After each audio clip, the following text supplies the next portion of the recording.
నీకు పెళ్ళి అయిందా బాబు? పెళ్లి కాని యువకులందరూ కూడా 30,000 ఇస్తాడు మూడో పిల్లని కానండి, 40,000 ఇస్తాడు నాలుగో పిల్లని కానండి. నేను మాత్రం ఒకనే గంట, మా అబ్బాయి మాత్రం ఒకనే గంటాడు.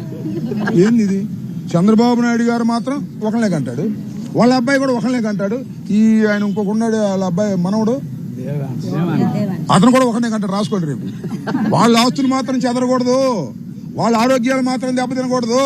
మీరు మాత్రం పెళ్ళైన కొత్త వాళ్ళు అందరూ ఇప్పుడు ఇద్దరు కంటే ఇంకోళ్ళు కానీ 30,000 ఇస్తాడు బాబో, జీవితాంతం బతకొచ్చు. మీ అబ్బాయిని పుట్టారు జీవితాంతం బతకొచ్చు, ఆయన్ని MBBS కూడా చదివించవచ్చు 30,000తో. అర్థమైందా? 40,000 ఇస్తాడు నాలుగో పిల్లల కంటే. ఇక చూసుకోండి, ఇక 40,000 పెట్టి అమరావతిలో 10 ఎకరాలు కొనుక్కోవచ్చు. ఎంత డబ్బు ఇస్తున్నాడే మీ దుంప దగ్గర ఏలంపాటు పెట్టాడు. 30,000, 40,000, ఇద్దరు కంటే లేదు, ముగ్గురు కంటే 30, నలుగురు కంటే 40, 5 కంటే 50. ఏంది ఏలంపాట? పిల్లలు కంటానికి ఏలంపాట. నువ్వు మాత్రం ఒకనే కంటావు, మీ అబ్బాయి మాత్రం ఒకనే కంటాడు. ఏందా ఇది? నీకు ఆదర్శం? నీకు అసలు హక్కు ఉందా చెప్పే హక్కు? పిల్లల్ని ఎవరు కంటారు? ఆర్థిక స్తోమత బాగున్నప్పుడు. ఆర్థిక స్తోమత బాగుండా కనలేకపోతున్నారయ్యా, ఎందుకంటే పెంచడం కష్టమైపోతుంది కాదా? అసలు పూర్వాన్ని స్కూల్లో చేర్చాలంటే ఎంత అవుతుంది?